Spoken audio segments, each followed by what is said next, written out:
कसम खाना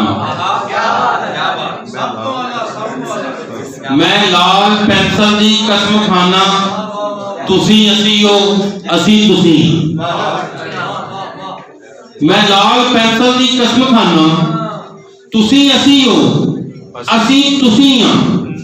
तुसी ये साथों नहीं लुक सकते, असी तुहानू नहीं भुल सकते।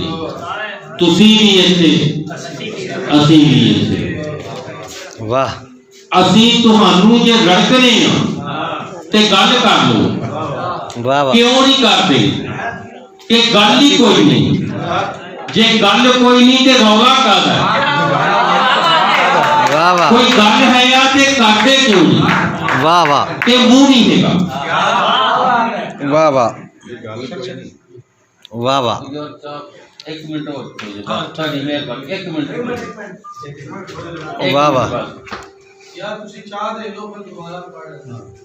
वाह वाह जी हाँ एक मिनट की खत्म हो जाएगी। मैं लाल पेंसिल की कसम खाना